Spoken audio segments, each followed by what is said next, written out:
Yang dipersiapkan oleh Veda untuk menjelang balapan di JRS ini, Red Bull Rookies Cup. Motornya apa bedanya NSX sama KTM? Di Red Bull itu merebutkan kursi kalau di balapan Eropa, kursi untuk masuk ke tim KTM. Jadi mereka mempersiapkannya juga benar-benar maksimal, kesempatan nggak datang 2 kali di kelas mereka.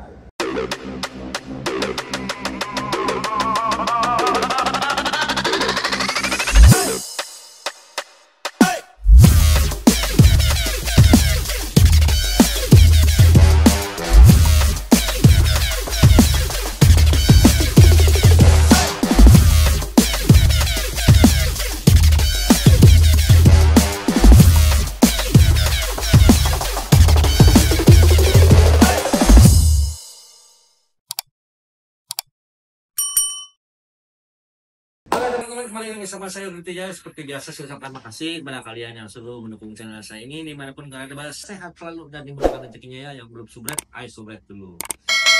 Sekarang lagi ramai mau kita membincangkan Veda yang mau lagi balapan di JRS, dan sebelah saya sudah ada Mono alias Momong. Ini adalah mentor sekaligus ayah sekaligus pelatih sekaligus yang menciptakan Veda, membuat Veda juga ya. Dari benih sampai sudah jadi pembalap sekarang. Sekarang Veda sudah ada di JRS dan kemarin juga sudah ada tes di JRS. 2 minggu lalu ya? 2 minggu lalu ya? Iya, 2 minggu lalu. Bahwa ini jangan di-skip penontonnya karena ini sangat penting juga. Karena untuk pengetahuan juga apa sih Veda, bagaimana persiapannya tentang lawannya di sana seperti apa dan gimana-gimananya, dan ini langsung dari sumbernya langsung ya, bukan ngambil seperti mohon maaf YouTube yang lain kan ngambil sumber-sumber tuh di sana sini. Kalau ini langsung dari ayahnya Veda gitu.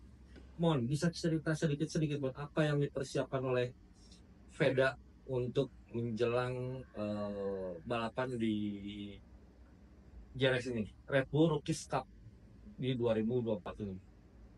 Persiapannya ya sama, cuma lebih dibanyakin, dikerasin lagi karena kemungkinan persaingannya lebih keras dari fisiknya, dari porsi latihannya.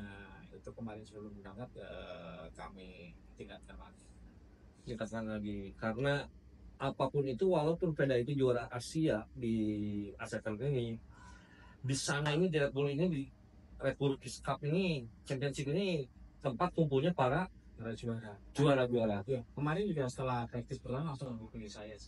Setelah praktis apa katanya? Gitu, kalau beda jauh gitu, saya persaingan beda jauh. Karena dunia baru ya, dunia baru ibaratnya apa ya? Beda alam lah ya, alam yang baru gitu ya, dunia yang baru untuk Veda ya. Ya, langsung dia cerita kalau sebelumnya balapan 9 bulan di praktis pertama itu ngapalin sirkuit pelan-pelan, itu berhati-hati enggak. Kalau di sana keluar pertama langsung kencang semua, itu yang bikin pertama dia kaget. Memang seperti ini. Langsung kencang semua. Nggak ada pemanasan, nggak ada, langsung gas. Karena ini tempat kumpulnya para juara di semua benua di dunia ya. Ya. Baik itu dari ada benua Asia itu perwakilannya dari Veda, Hakim Danis dari Malaysia, Veda dari Indonesia, Hakim Danis Malaysia, terus ada dari Thailand, itu yang dari Asia, terus belum lagi yang dari Amerika, belum lagi dari Afrika, belum lagi Eropa, dan negaranya itu ada Spanyol, Rusia, Argentina, Jerman, Inggris, Swiss, Austria, Amerika udah tadi ya, terus Thailand, mungkin Jepang ya nggak ada ya, Jepang nggak ada. Jepang mungkin udah naik di junior. Iya, kadang nggak ada yang join, tapi banyak yang tahun-tahun kemarin sih ada. Dan itu para juara-juara di level masing-masing ya. Dan ini kumpul para juara. Ya, gampang di situ. Ya, juaranya Asia Talent diwakili oleh Hakim Danis aja tahun kemarin juara kemarin kan? Kemarin. 2022. Veda juara 2023 ya kan? Juara Asia gitu kan. Di sana ketemu lagi juara British Talent. Terus apalagi Eropa Talent. terus Amerika, karena yang Afrika itu juga ternyata balap Spanyol ya. Spanyol rata-rata Ini bagus katanya lebih. iya, rata-rata dia udah balapan balapan di Spanyol sih. Terus selain fisik, selain apa setelah kemarin tes, terus tes katanya hasilnya lumayan lah ya.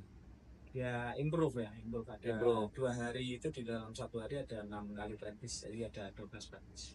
Kalian pasti nunggu hasilnya keberapa dan nggak ada yang tahu dan nggak di share ya, Dari regulnya emang nggak di share.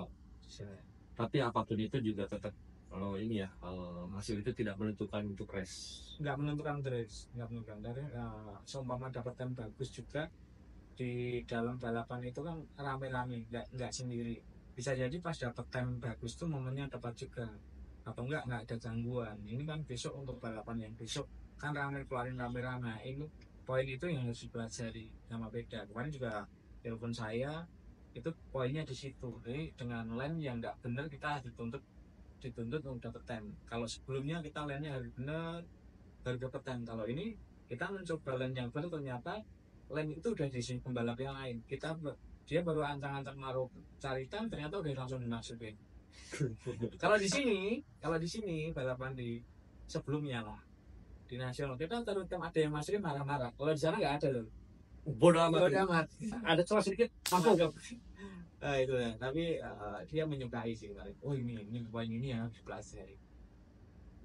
Lane apa tadi poinnya? Lane salah harus Tetap harus dapat time.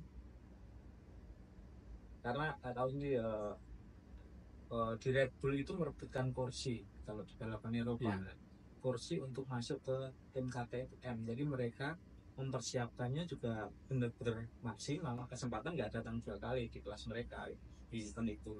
Baik itu di tim KTM ataupun di tim Eropa yang balapan di Junior GP atau di MotoGP-nya ya. Ini sama Mario ini bedanya 2 step ya? 2 step. Mario udah sampai ke Moto2. Jadi stepnya udah masih bawah. Oh iya, ngobrol-ngobrol Mario supaya ini agak nyambung ya. Ngobrol-ngobrol Mario. Sekarang saya kasihan, terus terang untuk netizen itu jangan terjadi sama Veda. Ini sekalian edukasi aja untuk kalian bahwa memberi keterangannya. Sekarang Mario lagi awal di Red Bull bisa ke depan, bisa apa, bisa CV bisa ke depan. Kalian dipuja-puja, atau bisa bukan puja, soal di wah-wah. Sekarang Veda lagi di kejadian di angkat-angkat. Ya, aku juga sekarang edukasi juga. Ya mudah-mudahan Veda bisa langsung step by stepnya langsung cepet. Karena semua itu perlu proses. Pasti banyak yang aku ngomong kayak gini nih, semua perlu proses. Itu buktinya Pedro Acosta cepat tapi sama itu kan masing-masing orang berbeda-beda ya, Bang. Ada yang cepat, ada yang lambat. Ya, harapannya sih itu kita tetap berhasil di situ. Kita mempersiapkan maksimal, tapi saya yakin mereka juga lebih maksimal lagi. Ini kan dengan tempat sirkuit mereka pasti persiapannya juga pol-polan. Iya. Ya balik lagi tadi karena aku bilang tuh karena apa ya, kayak Mario ini sekarang kasihan. Tahu nggak jadi bully-buliannya netizen? Saya mengikuti. Bukannya ngasih semangat malah jadi bully-bulian. Semua itu perlu proses. Jangan pun gitu. Sekarang Moto2 katanya keberatan badan atau apa segala macam. Contoh hal ya, juara Moto3 tahun 2023 itu sekarang di Moto2-nya sama-sama sama Mario, bahkan di bawahnya Mario. Itu semua perlu proses bro, gitu. Atesis ya, nggak segampang itu. Ya harusnya support lah, jangan ngebully, harusnya support dan doain. Nggak bisa doa support apapun, ya minimal jangan ngebully lah. Nah ini jangan sampai kejadian sama Veda.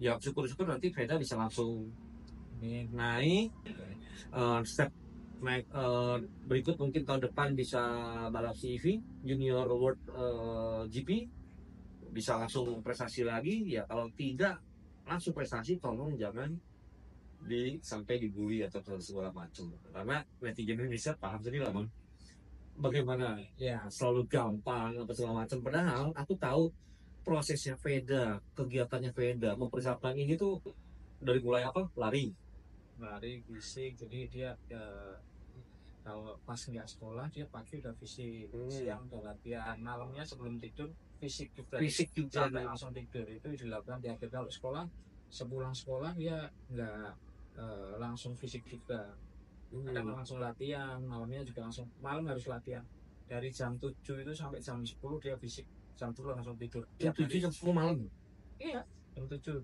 persiapan lah. Setengah 8 fisik sampai jam 10. Itu tiap hari dilakukan. Tiap hari. Tiap hari. Pulang sekolah jam berapa? Pulang sekolah jam 3. Oh, pernah aku dibahas juga di kontennya ini nih, yang ini nih. Teng, gitu. Itu kontennya beda kegiatan lagi 2 tahun sebelumnya kalau nggak salah gitu.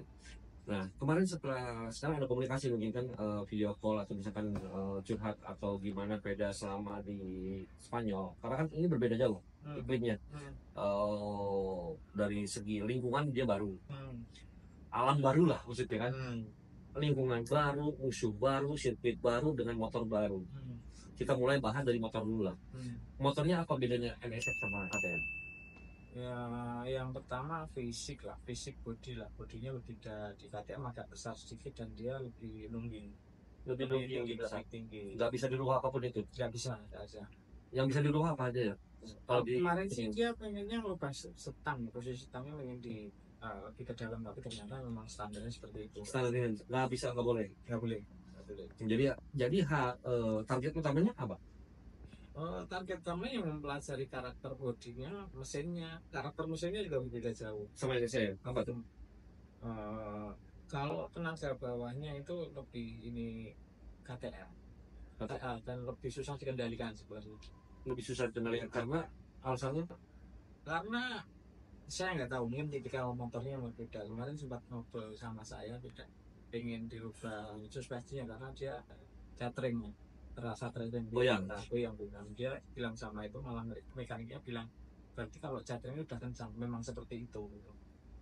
Ya itu namanya kencang ya pasti ada goyang, nggak mungkin mulus. Ya. Mungkin dia terbiasa dengan balap pasir. Dari situ dia udah dapat ilmu, mungkin dari motornya udah dipersiapkan dari mereka, ini standar amannya seperti ini. Kalau udah terjadi catering, ya memang pembalapnya yang harus menyesuaikan. Ya, itu poin yang belajarnya seperti itu. Beda memang saya, memang berbeda itu kulturnya untuk settingan untuk beda basic. Dengan NSR. NSR juga mungkin ada ya. Ada, tapi masih goyang, cuman masih bisa mudah dikendalikan. Karena dia udah terbiasa. Ya intinya berarti kan PR ini banyak. Udah penyesuaian sirkuit dengan sirkuit yang baru. Ya. Motornya baru. Ya, karakter sirkuitnya berbeda, naik turunnya. Terus kalau di Asia itu lebih mudah, sirkuitnya kayak itu lebih itu. Terus yang terutama cuacanya. Cuaca. Terus Dingin. Lebih dingin. Oh ternyata dingin. Aku belum pernah lompat gitu. Dingin. Dia tak kira panas. 10 derajat walaupun kayaknya cerah tapi kan dingin. Dan dia untuk biasanya kan kalau manasi badannya dia harus lebih banyak daripada yang orang sana. Kalau sana mungkin udah terbiasa. Sedikit aja panasnya lebih cepat. Untuk beda kemarin kalau nggak panas badan kayak mau jas aja ragu-ragu, harus manis ini geraknya. Ya seru ini ya. Terus angin. Sirkuit itu kalau di sini kan anginnya masih biar, di sana kadang-kadang anginnya besar. Dan itu katanya bisa mengakibatkan jatuh, betul nggak? Bisa. Beberapa lainnya berubah gara-gara angin. Dan ternyata mereka udah paham seperti itu. Pembalap luar itu. Ini anginnya mau kemana? Nah itu cara ngasih masukannya kamu gimana? Untuk saya sendiri kan belum pernah ke Eropa juga. Kalau mereka udah terbiasa di sirkuit itu tahu ini arahnya mau kemana kan. Itu yang harus belajar. Tahu-tahu motornya berat, ternyata pas anginnya arahnya ke sana. Oh gitu. Itu harus ilmu baru, harus pelajaran baru juga. Iya, kemarin di Qatar sempat dia balapan pas Asia Dalu pernah dia out goyang-goyang itu, tahu-tahu memang ada angin berubah gitu kayak gitu. Nah, itu di sana sering gitu. Dan itu tiba-tiba pada saat satu itu tidak bisa ditebak. Nggak bisa ditebak. Karena itu luas banget sih ya. Itu terbuka di sampingnya sirkuitnya, nggak seperti di kita ada gunung ada apa ya. Gitu. Jadi banyak lah kemarin yang cerita banyak ya belajar. Memang berarti ilmu saya belum nyampe sih. Karena kamu jadi cerita juga ya. Sudarmono ini juga punya racing school gitu kan, yang mungkin kalau yang penonton baru itu punya racing school, dan dulu juga balap sama saya itu dari 2012 ke 2012 13 14 3 tahun. Veda balap sama saya itu sama Astran sekarang sampai sekarang kemarin 2019 2022 sama-sama 3 tahun juga ya. Emang udah setting dulu kan kita anak sama bapak udah masing-masing 3 tahun lah. Kebetulan. kebetulan. Tapi sekarang Sudarmono ini jadi pelatih mentor di tim Astra Motor Racing Team Yogyakarta gitu. Nah, untuk selanjutnya Bang, kita bahas motor. Tadi udah ya, motor udah, terus sirkuit udah, eh, sepeda sendiri untuk makanan di sana kan alamnya baru nih, suasana baru. Gimana? Nggak ada ngeluh nggak? Makan ada nasi. Nggak ada sih, tapi kemarin alhamdulillah suka semua makanannya. Oh dia. Oh, biasa kan kalau di warung gitu cuma walang. Nah, makanannya itu di sana suka Oke. oke lah. Oke. Oh, roti apa? Ya, oke. Yang ditakutnya kalau pulang nggak ada deh. Oke, terus secara pergaulannya, Oh, ya. ekonominya, Beda ya di Eropa itu kalau untuk di kompetisi itu memang kita harus secara mentalnya harus itu mental harus loh. harus kuat karena mereka nggak ada yang pembalap yang ini nggak ada, ini harus tegap semua, emang harus seperti ini Gitu ya. Hmm. Ya bukannya sombong, tapi kan Bukan sombong, bukan sombong. jadi kalau udah karakter Ngomong juga harus tegas, ini tegas. nggak boleh lembek. Itu salah satu untuk gangguan mental juga ada ya. Iya, karena budaya kita kan memang kita budayanya Gitu. Kalau itu di balapan sih, balapan memang Rasanya saklek gitu ya. iya, persaingan mentalnya udah dari situ, udah persaingan. Udah persaingan. Itu ada nggak sih suatu strategi untuk si Rainer? Ya, Atau emang udah karakter seperti itu kita tidak terbiasa? sebenarnya dari tahun kemarin dia mau balapan Asia udah tak persiapkan, kamu nggak boleh saing, nggak boleh itu. Udah dia udah di Asia kemarin udah siap lah, ternyata di Eropa lebih lagi. Di Eropa mulai gitu ya. Iya, ketemunya mereka kan ya pengennya yang terbaik semua kan, nggak ada celah sedikit untuk kalah. Kalau aku juga udah tahu bocorannya berapa posisinya. ada simulasi race juga. Ada simulasi race, ada praktis. Cuman hanya kita nggak bisa informasikan kenapa, karena takutnya ya namanya netizen dan segala macam. Oh kemarin praktis bagus, apa segala macam bagus, tes bagus. Nanti apa segala macam itu semua perlu proses guys. Sekali lagi saya ingatkan mohon dengan mohonnya jangan sampai terjadi seperti Mario. Dan tolonglah untuk netizen hater Mario pun juga berhentilah jadi hater, minimal kamu tidak bisa membantu, tidak bisa support, janganlah jadi hater. Dan ini jangan sampai terjadi sama sepeda juga, karena ini satu alam baru, sirkuit baru, motor baru, minimal sepeda itu juga harus bisa menguasai motor dulu, menguasai motor, sirkuit, baru konstan ke time, baru strategi, banyak PR-nya gitu ya, nggak gampang ya. Kalau mudah-mudahan untuk seri satu bisa langsung ke depan itu Amin. bonus. Kalau saya sih belajar dulu, nggak gampang. Hakim Danis kalau nggak salah, dia udah tahun kedua sekarang. Dia tahun kedua dan sebelumnya dia udah balapan di Eropa Balapan Eropa Thailand ya. Yang udah di sirkuit di situ. Ya, dia malah stay-nya banyak di sana. Lebih banyak di sana. Bahkan kalau nggak salah belum podium ya tahun kemarin. Belum sempat di Jepang ya. Sempat di depan tapi belum podium kalau nggak salah. Aku lihat si database-nya kalau nggak salah belum ya. Tapi kalau maaf nih kalau salahnya jangan dibully juga. Karena kan biasanya ini belum lah, kalau nggak salah aku lihat data ininya belum ada podium ya. Belum ada podium. Dan sedangkan yang lain-lainnya, oh ya, semua totalnya 26 pembalap. Yang 11 belum membalap itu udah 2 tahun sama 3 tahun. Yang 11 pembalap. Ya, jadi kalau menurut saya bisa nomor 12 itu udah bagus karena ada mengalahkan talent-talent di Eropa yang lain sebetulnya itu. Yang sudah 2-3 tahun stay di kelas yang Veda sekarang. Sedangkan Veda ini pendatang baru. Bersama 14 lainnya. Ya, tapi itu 15 lainnya kan. 14 lainnya juga juara-juara yang di Eropa. Terus ada yang seleksi juga yang bagus-bagus. Ya gitu, mungkin nggak panjang lebar atau gimana, juga nanti kita bawain aja hari Jumat. Sekarang hari Kamis saya bikin video, hari Jumat besok sudah ada practice ya. Iya. Practice dan Sabtu di race 1 QTT sama race 1. Terus Minggu race 2. Minta doanya aja, minta dukungannya aja, supportnya aja untuk Veda itu kan, tolong. Kalau langsung bagus juga terima kasih, emang sudah ada jati jalannya, dan kalau jelek please jangan jadi hater kalian ya. Oke Bang, sukses terus, semangat terus untuk Veda, salam. Mungkin nanti bedanya berapa jam sebenarnya? 6 jam. Kalau nggak salah kamu jam 12 jam 1 ya baru bisa telepon sama sana. Karena di sana sore kan. Oke, yang udah nonton dari awal sampai akhir, terima kasih untuk kalian semua. Yang belum subscribe, bantu subscribe dulu. Yang udah subscribe dan selalu dukung channel saya ini, dimanapun kalian berada, sehat selalu dan dimudahkan rezekinya ya. Salam umur sehat tua, jiwa muda, Rudi Trijaya.